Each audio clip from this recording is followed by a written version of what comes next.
Welcome, ladies and gentlemen, to another edition of Wrestling Talks and Thoughts. Conspicuous by his absence, your boy Saheem the Dream, your host with the most. He's out on location right now doing some business meetings and PR for Wrestling Talks and Thoughts, trying to get us a network and trying to, pull some behind the scenes stuff. So my man's doing big things. So I am riding solo for you guys today to hold down the fort. We definitely want to bring you the entertainment and, Sai, while he's taking care of business, I'll be riding solo with you today. And as you already know, I'm your co-host, J Mac Main. And I just want to talk to you guys. I'm not going to, talk your ear off. Just want to go over, a couple things, Raw, Smackdown, NXT, and, basically what's going on in the wrestling world right now. So, and again, if you guys have any comments, just say same show, same procedure, nothing changed. You hit at the comments, let me know your thoughts, read them out loud. And, we'll just keep the show rolling as normal. Like, we'll just, as it sides here. All right. So let's get right into it. Smackdown this past Friday. My personal thoughts, it was interesting. We had a couple of interesting matches. I don't know about you guys, but this whole Riot Squad and Tamina and Natty, it's kind of getting boring and stale. They need to do something and just kind of move on from that because, again, it's kind of getting restless to me, in my personal opinion. But now I love Liv to death, but I feel that she should go in a different direction. They should be doing something else with her at this point because it's because right now she's in my personal opinion, again, this is my personal opinion, she's in meaningless matches and it's just not really interesting to me. And that's just my personal opinion. High points, the Daniel Bryan versus, calling out Roman Reigns, that was kind of interesting. Because again, we had the conversation about Elimination Chamber, and we all thought that Roman was going to come in. Well, he's going to have his match against the winner of the Elimination Chamber at the end of the show. But with us knowing, how the show was going to end, that obviously you had to have that match, a little earlier. But that being said, Roman coming in, demolishing, Daniel Bryan after Daniel Bryan entered the chamber at number 1. Outlasted the 5 other guys to actually end up winning, and then Roman right after that. It was kind of interesting. All right, so Dre, you said Daniel Bryan may turn heel, which is true. I have some news that I'm going to get into that we're going to discuss that, Dre. The dynamic between him and Edge is dope.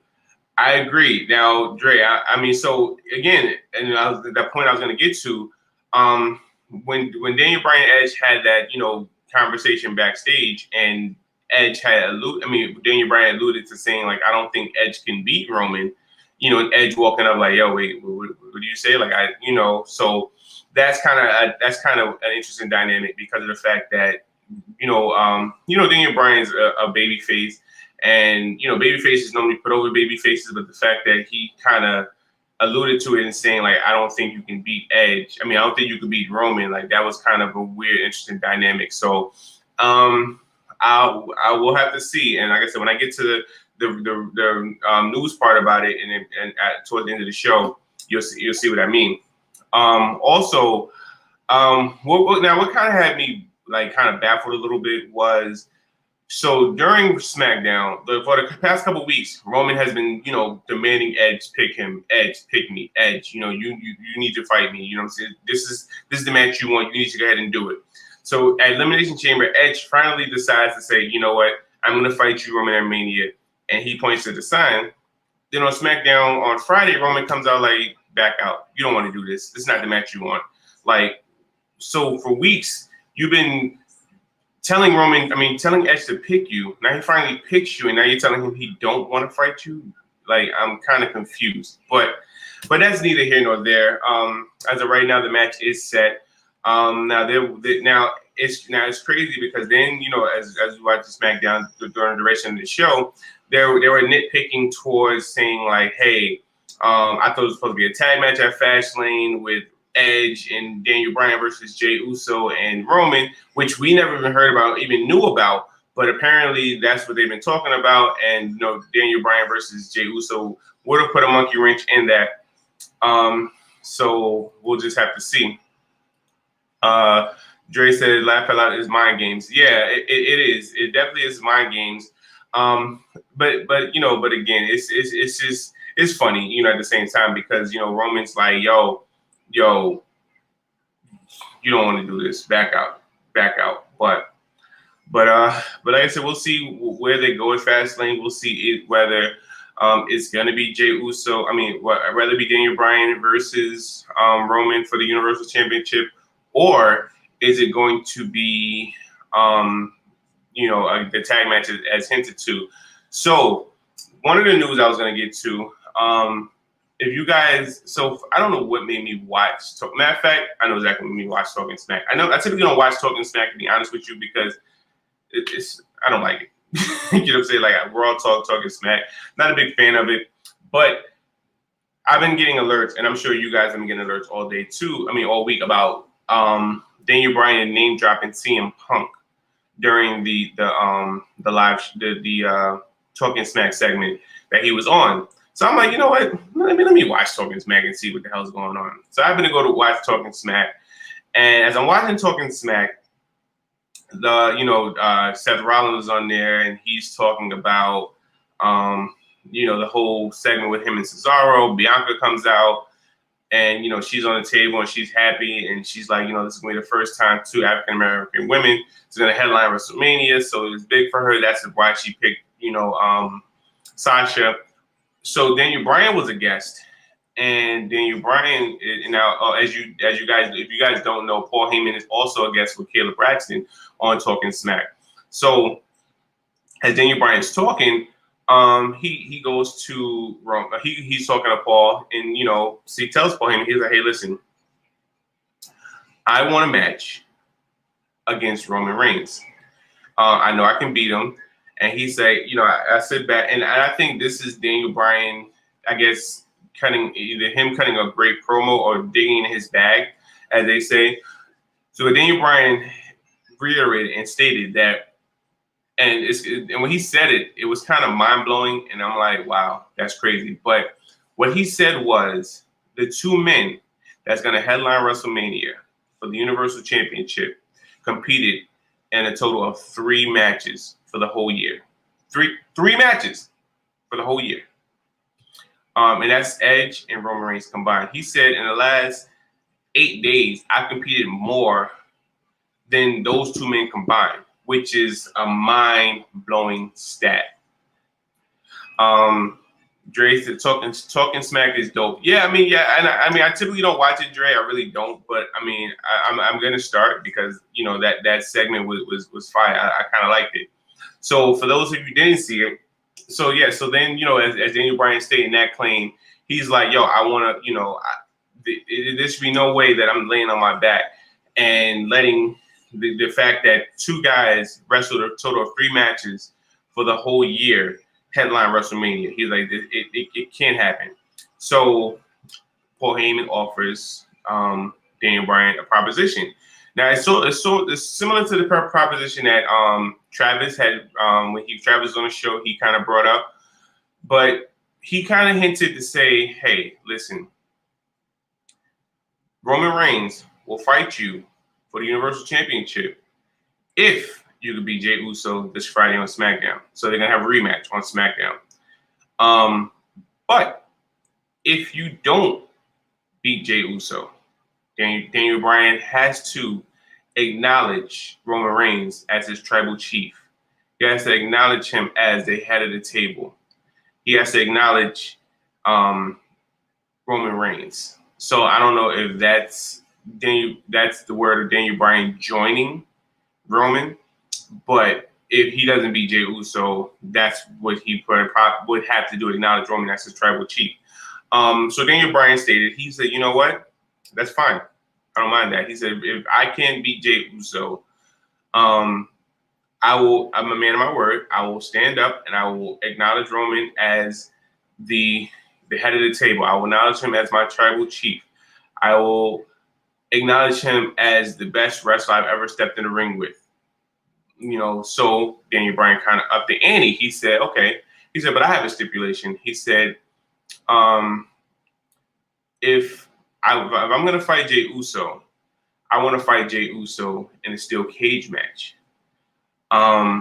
Because as you've seen SmackDown ended in a double countout. So technically Daniel Bryan didn't win, which means he wouldn't have been facing Roman Reigns at Fastlane. So with that being said, Roman stated that so Daniel Bryan was like, all right, I want him in a steel cage. So Paul was trying to weasel away, like, I can't authorize that. I can't do it. I'm only authorized to make, certain matches. I'm not at liberty to make that kind of match because, your tribal chief didn't give me that ability. And, so Paul's trying to weasel his way out of it. So eventually Roman decided, so, Paul looks at his phone and, as if he's getting a text. And he said, hey, listen, Roman says, you got it. So this Friday on Smackdown, it's going to be Daniel Bryan versus Jey Uso. If Daniel Bryan wins, he gets a Universal Championship opportunity at Roman Reigns at Fastlane. If he doesn't beat Jey Uso, then he's gonna have to acknowledge Roman as his tribal chief and possibly join Jey Uso and Paul Heyman in the tribe or the bloodline or wherever Roman decides to call it. But yes, that's gonna be real interesting. So we'll see how that plays out, especially in a steel cage match where there technically has to be a winner. So that's gonna be real interesting. Now, so back to SmackDown. Another segment that was pretty dope was what's her name? Bianca Belair announcing who she's going to end up facing at Mania before she acknowledged that she's going to fight Sasha, which is weird to me. Reginald comes out. Now, I don't know about you guys, but why does Reginald have theme music? Why? So he comes out to this theme music, like just champagne, sipping paint kind of music. So he comes out, he's kind of like bigging up Sasha, like, yo, Bianca, you made a smart choice by teaming with her last week, so you know firsthand what she's capable of, and now so the best choice is to fight Asuka, not to fight Sasha. And Sasha comes out and tells Foxworth Bentley, Reginald, to mind his business, stop talking for her, and they go back and forth to the point where eventually, Bianca says, you know what, I'm gonna fight you at Mania. So the whole dynamic with Reginald is kind of weird because he's supposed to be Carmella's sommelier, as we all know, but as of late he's been bigging up Sasha and kind of messing with Sasha, trying to, I guess, smitten as they call it. But it's kind of weird because now where's Carmella in this mix? Like, so eventually we all kind of see him leaving Carmella for Sasha, or even Sasha and Carmella kind of like joining forces. I can see, even though I really don't want to see that because I'm tired of seeing Sasha paired with other women in a faction or group. But I kind of see that where that may be going. So that may be a possibility. Also, as far as the SmackDown tag titles, we saw the Street Profits. They had a tag match against who did they face in the tag? Oh, King Corbin and Sami Zayn, who was by far the most annoyingest. I don't even know annoyingest is a word, but he's the most annoyingest person on SmackDown. But they had a match against Street Profits, and they're going around with the camera crew, and and this Sami Zayn's personal documentary, and it was kind of funny because they're all in Corbin's face, and Corbin's like, "Get out of my face, get out of here." And it was a moment where Baron Corbin went to go do his slide outside the ring to come back and do Larry, but the camera crew's in the way, and he yells at him, and that kind of cost him the match, which is kind of funny.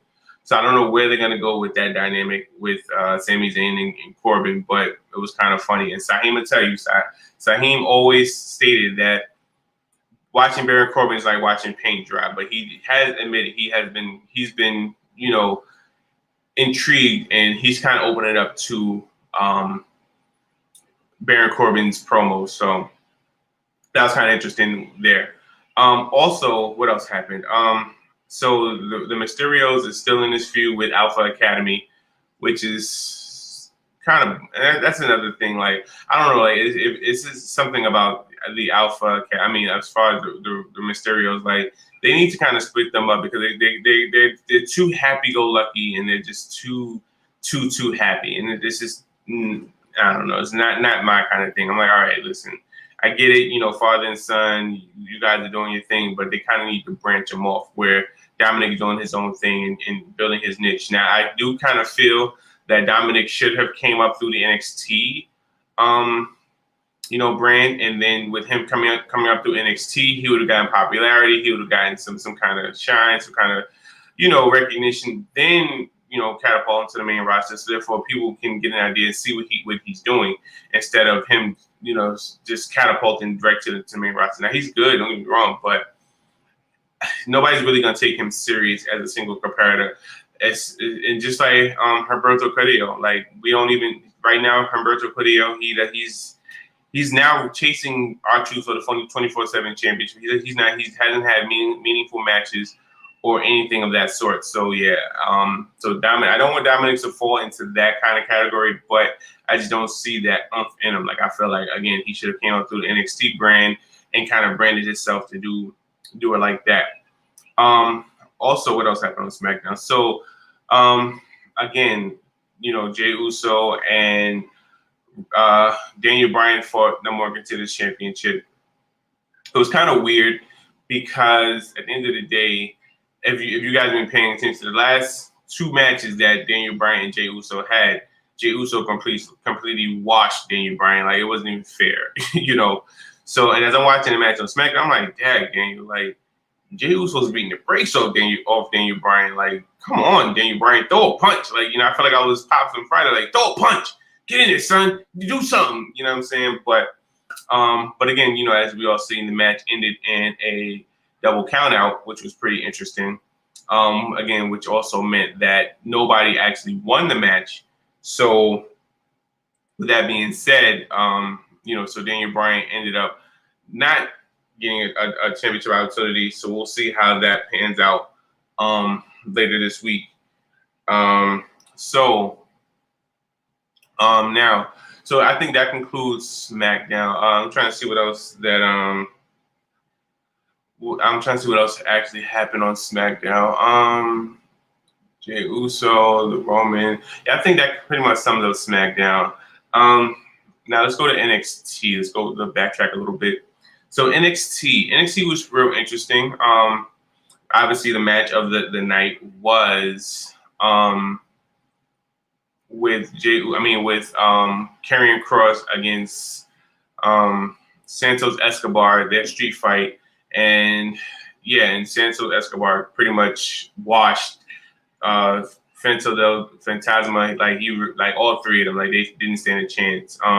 It was a good street fight. It was pretty interesting, entertaining, but the fact that Karrion Kross just like obliterated all three of them was just sad. But so I mean, with Mania coming around, I guess they're putting guys into position to actually, get that catapult, that push to, see who's gonna fight, and maybe they may have a spot on Mania for one of the two. I mean, for a couple of NXT matches, we'll just have to wait and see. But it's gonna be real interesting to see if they do, who's gonna get the nod. I mean, personally, if they're gonna do NXT, I would love to see Karrion Kross and Finn Balor for the NXT Championship if they're going to do it that way, or if they're going to just kind of have like a Worlds Collide kind of thing where NXT takes on, because we heard rumors of Tommaso Ciampa versus Randy Orton. We heard rumors of Karrion Kross versus Randy Orton. But, they're probably going to have Randy Orton face the Fiend, but that will be a different, interesting dynamic if they decide to go that route. Anthony Cobb, thanks for joining the show. You and Dre. NXT was dope as hell. Yeah, I mean, Anthony, as we've seen that we are the NXT brand, and so we love NXT, and yeah, NXT is definitely a dope brand. So Anthony Cobb says Cross needs a new finisher. His finisher is so 1980s. Yes. Oh my God. And I thought I was the only one that thought that. Like a running forearm smash to the back of the head. Like really. Like what happened to the sleeper? Like go back to that. You know what I'm saying? And name it something else. Right now the sleeper is called the Coquina Clutch. The what's Shayna Baszler's whatever Shayna Baszler calls it. He was doing the sleeper for a while. Like, go back to that finisher. Like, this whole thing in the corner and pointing to for them to charge up and you go running forearm smash to the back. Yeah, that's horrible. And I mean, for a guy to be as dominant like that, like you need a better finisher than that. I mean, I'd rather you take Aleister Black's Black Mass or something like that, or something. But that finisher is beyond horrible. Another funny spot from NXT that I thought was funny was your boy Cameron Grimes. Yes, I said it. Cameron Grimes. Cameron Grimes is a comedian. So apparently he's a millionaire putting stock on GameStop. So he's a millionaire. So he offered, a WNBA player $1,000 to dribble the ball 10 times. So as she's dribbling, he tries to kick the ball. She crosses him over. And now he has to give her the $1,000. So then he tried. So now, if you guys remember back in the day, Ted DiBiase did the same thing to a little kid and kicked the ball and kind of didn't go nowhere. So as he says, Cameron Grimes is my guy. Yeah, Cameron Grimes is hilarious. To the moon. But yeah. So then later on, he has this other guy in a parking lot because he's upset that he just wants $1,000. So he tells the guy, hey, listen, all you gotta do is bounce this ball 10 times, you get $1,000. So the guy's hyped, like, oh, okay, cool. So he bounces, I think, maybe 2-3 times, and Cameron Grimes punches him in the face, like to guarantee that he doesn't, win. So Cameron Grimes is definitely a comedian. He's moving more into a comedic role because I guess after the whole transformation with what's his name? Dexter Lumis. It kind of changed him. Now, speaking of Dexter Lumis, it was kind of interesting with him and the way, him fighting Gargano and Austin Theory was on his apron with the chair about to hit him, and then he stops, and then so then after that, Lumis throws Gargano into Austin Theory. Austin Theory goes off the ropes, and he falls off the apron, and later on in the night. Gargano and what's it called? They're backstage and they're like, "Yo, Austin, what was that? Why did you hit him with a chair?" So Austin Theory's like, maybe he didn't have to get hit with a chair. Like he didn't deserve that. And what's his name? Gargano's like, what? And Candice LeRae and Gargano's looking at him like, what are you talking about? So they're like, Indy, what do you think? So Indy's like, I think he's hot. And they're like, what? So Candice is like, what the? And Gargano, Johnny puts his hand over her mouth. And it was kind of a funny segment. So I guess Dexter Lumis is kind of luring into them. So it's kind of funny. Anthony says they're basically handing Lumis the North American title. I don't see Gargano beating him. Yeah, I can see that too because Dexter Lumis has been the Mr. Consistent for them, so he's been consistently doing what he has to do for NXT. So I think they're gonna reward him at some point with the North American Championship because right now Johnny has it, but the thing about Johnny doesn't really need it in order to be successful, nor does he need it to serve his niche on a brand. So I do feel they're going to give it to Lumis at some point. And Johnny in the way is still going to be entertaining, still going to do what they got to do. And with obviously Undisputed Era possibly breaking up or I guess over. And I'm still repping my shirt because I'm mad I paid. It was fun while it lasted, but it's still my group. I still love Undisputed Era. no matter despite of whatever's going on. But so yeah, so what else? I'm trying to think what else happened on NXT. So apparently, Xia Li, she also had a match with the other girl. I can't think of her name. Yeah, I can't think of her name. But anyway, so Casey Canizero. There you go. So she had a match with Casey, and so during the match it was a lot of back and forth.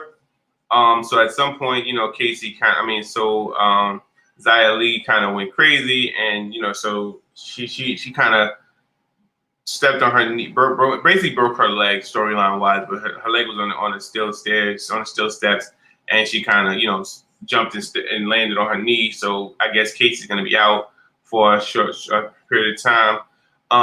And then the other girl who's with her, I can't think of her name. I have it here. So I want to get you guys the accurate information. I don't want to give you guys information and not be able to to perform. Kaden Carter. So yeah, so then after that, so Kaden comes in. So Kaden goes over to this mysterious figure, and she's trying to get in contact with her to figure out what she's done to Xia Li, and then Xia Li kicks Casey in the head, and Kaden runs in the ring to attend to her friend. And so I guess Casey and Xia Li is gonna I guess feud for the time being until Casey comes back, which is gonna be interesting because I wasn't a big fan of Kaden Carter. She's okay, but as of right now, well, until now, she's been one of those mid Carters where she's been like in and out, but she kind of actually, with them putting her with Casey, they had their niche where they were actually the fairy tale team to actually win the Dusty Rose Cup, but we see that didn't happen. So what else happened on NXT? So we had that match, we had that interaction. Also, so next week on NXT, well, this coming Wednesday, we are going to see the Women's Tag Team Championship match with Raquel Gonzalez and Dakota Kai challenging Shayna Baszler and Nia Jax for the NXT Women's Championship due to Raquel Gonzalez and Dakota Kai winning the Women's Dusty Cup first ever. So it's going to be an interesting match because if you guys, well, Anthony, I know going back to the NXT days with early Dakota and when Shayna was on NXT, Dakota had this gimmick where she was scared of Shayna. Like she feared, like it's like Shayna scared her to death, like to the point where she can barely move. Like she was scared she was so intimidated by Shayna that she couldn't do anything. If you guys want to go back and look at those matches, it was kind of interesting. Yeah, but Dakota was so intimidated, so scared. Like she it was like she was in so much fear when Shayna came in. And so it's gonna be interesting if they kind of revisit that dynamic, or is Dakota gonna be a little stronger, and being that she got Raquel on there. It's about damn time to defend the title. Besides, and I agree because they honestly and I was saying on the show a couple of times, like the fact that they with Lana, not Lana, with when Charlotte and Asuka won the belts, the fact they went to Smackdown their first week, like they was on more shows than Shayna and Nia their whole entire first run, which was kind of weird. And I was saying the same thing, like why? Yeah, you guys are on Raw, but you guys can also you're supposed to defend on all brands. So this will be the first time that they actually defend outside of Raw, which is going to be interesting. And then I think last week they made an appearance on SmackDown. They had a tag match. They didn't defend the belts, but yes. So and then again, I beg to ask the question, like if Dakota and Raquel didn't win the Dusty Cup, or if that stipulation was added, would they even defend it on NXT? Because honestly, like they are NXT women, and the only women's tag champs that actually defended the belts on NXT outside of their brand was Bayley and Sasha when they first won the belts. So yeah, it's kind of interesting, and I kind of hope that Dakota and Raquel does win, even though I know they're not. But I hope they do win, so therefore they can get, you know, acknowledged and some shine on other shows as well. So Anthony said, yeah, she was like Lana, right? So you guys, if you guys see how Lana is when it comes to Nia Jax, that's similar to how Dakota Kai was with Shayna, but a little bit more intimidated because she was petrified. Like you know how when you're a kid and you're in trouble and you know you're about to get a whooping and your parent comes in the room, you're just like you just freeze like that. That's how Dakota Kai was when it came to Shayna Baszler. So it's real interesting. Anthony also says I think they should kind of bring that back up in the match somehow with Dakota and Shayna. I believe so. I know before, I think when Shayna and Nia came out 2 weeks ago, I think they kind of hinted to it, you know, when Dakota was introducing Raquel Gonzalez to Shayna and Nia, because you know Dakota was there since when both women were there, so Dakota kind of introduced it. She's like, hey Raquel, this is Shayna, you know, we have history, and you know, here's Nia, this is Nia. So you know, Shayna says something about on the lines of, yeah, well, you know, you're still the same old scared kid, or something to that effect. I don't know the exact words. I don't want to paraphrase, but it was something to that nature. So they kind of did hint at it. So I mean, we'll have to wait and see if they actually go back to that whole dynamic. But it's gonna be real interesting to see if they do that. And then not this week, but the following week, it's going to be Io Shirai is going to defend her NXT Women's Championship against Toni Storm, because you know Io Shirai had a match with somebody. I don't even remember who, but she had a match, and Toni Storm comes out with these short shorts and little thickums, and so she comes out and say, you know, you beat Mercedes Martinez, you pinned her because you couldn't pin me, and you know, so Io says I can beat you anytime, anywhere, any place. So I guess Regal made the match official for 2 weeks from this Wednesday. You know, they're gonna fight for the NXT Women's Championship. I'm assuming that's gonna be the main event match. Also, well, the highlight of the night, let's say, Adam Cole comes out and he's apologizing. He's like, you know, he doesn't know what came over him, and he can't believe what he did. He's sorry. You know, he wished Kyle was there so he could tell him to his face how sorry he is. And you know, so he comes in the ring, and you know, not Adam Cole. Roderick Strong comes out, and Roderick is trying to reason with him, like, yo, what's going on? What's happening with us? And before they can really, you know, talk, Finn Balor comes out, because Finn Balor, you know, obviously was the first one to get super kicked when Adam Cole went on his rampage. So Finn Balor comes out, they're fighting. So eventually, you know, he super kicks Finn. Roderick Strong comes in, clotheslines Adam Cole, and Roderick Strong's like, oh my God, what did I just do? So Adam Cole is on his knees, and I knew at that point they were going to do something.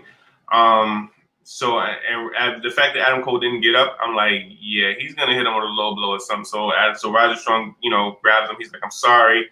I don't know what's happening. I'm sorry. And typically when a heel constantly says I'm sorry, it's like, yeah, I'm about to do something to you. So I'm sorry for what I'm about to do to you.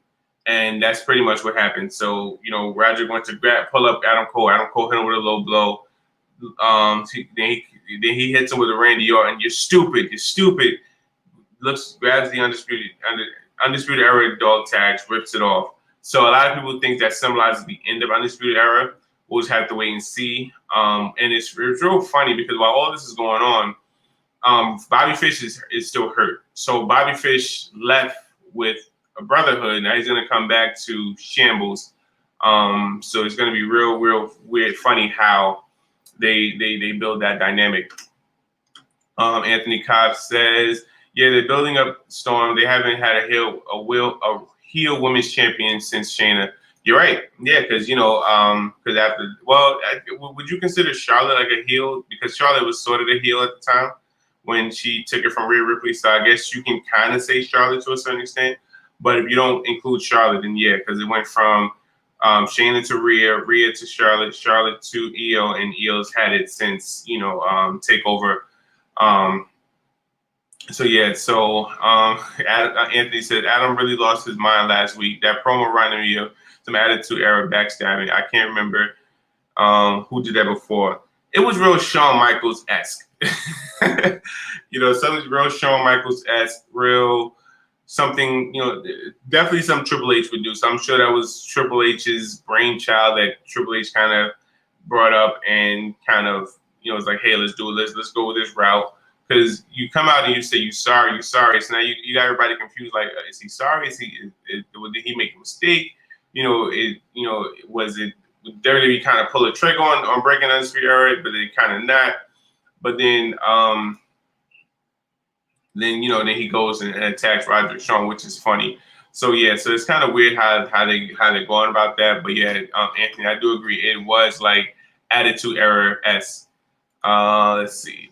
Anthony says Bobby Fish's career is over. There's no way he's going to be a great singles wrestler unless they're going to keep him with Kyle as a team. I agree. I was never impressed by Bobby Fish's like singles matches. Even when they paired him with Roderick Strong, I didn't really like it too much. So his best fit, honestly, is with Kyle. So I do hope that they do keep them two together. Well, in Bobby's case, I hope they keep them together so Bobby can, actually have more longevity in his career. Because, and I agree. If they actually put Bobby Fish as a singles competitor, yes, then I do believe that it's not going to go well and he's going to actually, fizzle into obscurity and, become a jobber or whatever the case is. So hopefully they do keep him with Kyle O'Reilly in order to keep his longevity. I'm trying to see, was that pretty much it with NXT? I believe so. One thing I did want to touch on about Raw, even though Raw was almost a week ago. So there looks like there's some distinction with Retribution, where a lot of us are hoping that Retribution is going to break up or possibly get a new member, one of the two. But there is dissension within the group. When Ali goes and he belittles all of them, like, yo, we're better than this, and he's going around. But mind you, he's not the one in the match. So hopefully that this is a breakup, or they could possibly get a new member. But so I guess they're kind of hinting towards that. And so I told you that was going to happen. Yeah, and you definitely did. Because and honestly, and I feel like they kind of Vince and WWE, they wanted to try this whole angle with Retribution, and it kind of like fizzled out. And I think with it fizzling out, I think they kind of was just like, all right, so damn, like, what do we do? How do we fix this? And instead of fixing it, let's just slowly crumble it and just put it to bed.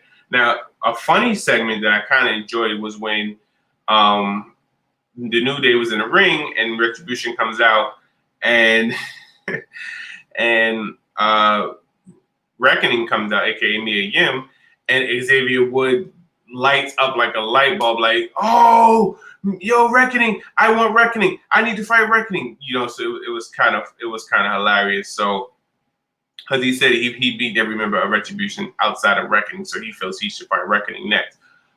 So I thought that was kind of funny. Anthony also says it was best for the group unless they're going to have a big name take over like Wade Barrett or Samoa Joe and give it some life. I agree, because honestly, like, I personally feel like with them making Ali the leader, it was kind of like a trial run, but no, he's not believable.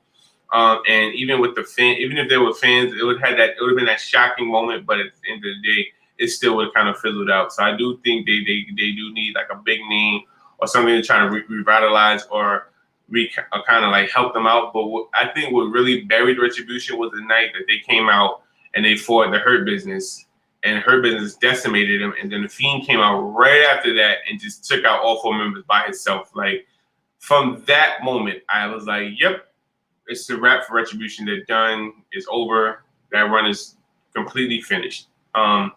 So I think that is what ultimately they kind of, finished off Retribution, in my personal opinion. So like you're saying, unless they get a big name like Joe Barrett, or somebody that's relevant, or even a CM Punk, that would be dope. Even though Sai to this day will disagree, and he would be sick of it, but they definitely need a big name to kind of revitalize them and kind of lead them into the right direction. And not only that, they just need a breath of fresh air, because they're kind of stale. Like now, when they had, so for me personally, when they were backstage wreaking havoc, doing all this craziness, it was boring. It was trash.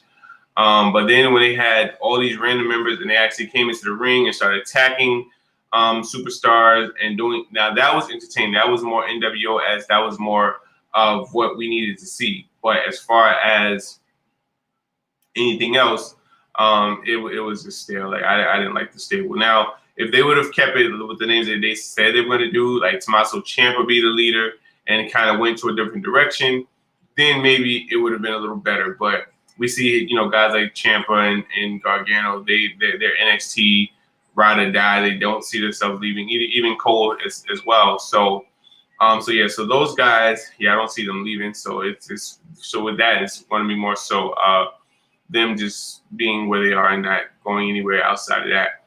But I definitely agree. Retribution definitely needs a pick me up. Other than that, let's see. Raw. I'm trying to see Raw. Oh, obviously the big news. No pun intended. The Big Show, the world's biggest athlete, goes to AEW. So we have a private chat, and when I tell you that chat has been ringing off the hook about this topic, yes, the Big Show joins AEW. So I've been doing some reading, some articles about it. So the Big Show, he wasn't happy with his contract negotiations, the money figure. Him and Vince couldn't come up. Him and Vince couldn't agree to the numbers. So shortly after Legends Night, he became a free agent. And I don't think Big Show was seen on TV since then. But the fact that Tony Khan threw out this astronomical number to him, and and I guess at that point the numbers matched up. So now he's on the NXT roster. Initially, it's for talent development and talent development and commentary role. That's what he's initially brought in for. But at some point, we know he's going to have a match. We know he's going to have matches. We know he's going to do something, and so that's going to be interesting to see where they go with that. They're also going to, I guess, at some point, since Shaq is fighting Shaq and Jade Cargill is fighting Velvet Fire and Cody Rhodes on March 7th. That's probably going to lead into eventually, I guess, Big Show versus Shaq, which WWE teased. So that might be interesting. Andy says that's avenues I care about. Yeah, it's Big Show versus Shaq. I see it happening. Yeah, AEW is definitely going to do whatever they got to do to bring in ratings and try to, bring in fans. Like the fact that they're bringing in Shaq. They need big names. Now, the only name that I've heard that I would be interested in seeing, and I hope Vince kind of blocks this by doing whatever he has to do to make it happen, which I don't see him because he's kind of, stubborn and arrogant. But Tony Khan states that Zelina Vega's 90-day no compete clause is up. And he's going to reach out to her and have a conversation with her to see what she's talking about.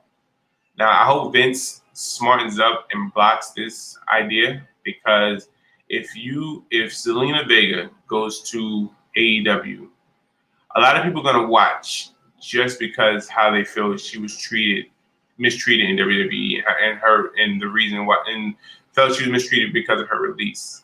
So a lot of people are going to watch AEW just for that. So if I was Vince, I would somehow stop. I'll contact Zelina like, hey, listen, you know, this is what it is. This is the rules, whatever like that. Don't let it happen again. Now, you know what I'm saying? That'd be strike one. If she does it again, by all means, go. But so yeah, so Anthony Cobb says she's gonna run through that weak ass women's division. Yes, I mean, yeah, the women's division is weak. I mean, WWE definitely has like the strongest women's division in wrestling right now. I mean, I only watch WWE and some AEW when I get a chance. I don't watch New Japan. I don't watch Impact. But from my understanding, you know, WWE has the strongest women division. So yeah, Zelina Vega would possibly run through it. You know, so we'll just have to wait and see. But again, you know, she did switch up her hairstyle. So I was looking at her on Instagram. She's hot. So I don't see her signing with AEW. I mean, and I hope not. I really hope not. You know, because I'm a WWE fan. You know, I kind of don't like stars in their prime. You know, like if it's over the hill stars or stars that didn't pan out to WWE, then yeah, I can see them going over there. I wouldn't have a problem. But as far as like Zelina Vega was in her prime, and she was at the point where she's gonna start getting the push because Lana started getting the push. So I wanted to see actually her kind of push and get that nod. But you know, hopefully, like I said, Vince comes to his senses and bring her back in some capacity. Hopefully with fans. You know, hopefully, you know, Vince talked to her and be like, hey, listen, I got a spot at Mania for you. You know, you're gonna come back, and if she comes back in front of fans, the pop she's gonna get through the roof. So hopefully Vince gets smart and does that. Anthony also says, I think Hunter gonna bring her back and let her make her way from NXT and work her way back up again. You think so? Because I don't know, because she wasn't in NXT at first. You know what I'm saying? And I mean, I can see them bringing her back. I mean, hopefully Triple H does that, or you know, takes her and Aleister. Now, that would be an interesting match. Aleister Black and Zelina Vega versus Karrion Kross and Scarlett. Sign me up. That would be a dope match for any pay-per-view. So yeah, I would definitely be all for that. Anthony also said they need to bring her back and pair her with her husband. That's the angle I see them going with. Aleister repackaged. Yeah, because I can see them doing that. And I think it would be kind of, depending on how they do it, would kind of be similar to Scarlett and Karrion Kross. But again, I would love to see that dynamic. I would love to see them together back at NXT to give them some kind of hope and some kind of, you know, spark. And you know, and that'll give the NXT like that new vault that they need. Because you know, I guess SmackDown and Raw is good right now where they are. So now you get a prominent superstar and Aleister Black going back down there, and you have a proven women's competitor in Zelina Vega, and you know she changed up her look. If you guys haven't seen her Instagram and things like that, so. Yeah, I can see that happening. Hopefully, you know, they make it happen and they do it, but we'll just have to wait and see where they go with that. So yeah, like I said, I'm interested to see. You know, Mania's coming up. Fastlane is in about 3 weeks away, 4 weeks away. So it's gonna be interesting. So yeah. So again, you know, you guys know the drill. Leave your comments, concerns. We will get back. We will, you know, comment on anything that you say. We definitely enjoy you guys and enjoy everything that you help do for the show. We will be back with you later this week. Sai will be definitely back for the next show. You know, again, he's out doing meetings and promoting the show, and you know, signing contracts and crossing T's and dotting I's. So he had to do some manual he's got to take care of business for the show. So I'm here with you. Again, you guys, if you haven't subscribed, drop a comment, drop a like, subscribe to the channel. You know, definitely, we definitely love you guys for showing us love, and we definitely show you love back. And again, thanks to Anthony Cobb, Dre for being definitely regulars and part of the Wrestling Talks and Thoughts family. I definitely appreciate you guys, help tuning in, and helping make the show what it is. But again, I will definitely see you guys later this week. We'll let you know definitely in the comments. Definitely Tuesday. We may do a tomorrow show, but more likely Tuesday afternoon will be the next show. Again, we thank you guys for tuning in on Wrestling Talks and Thoughts. Again, your co-host, your host, Saheem the Dream, is out on location. I am your co-host, J Mac Main, and I will see you guys later. Peace.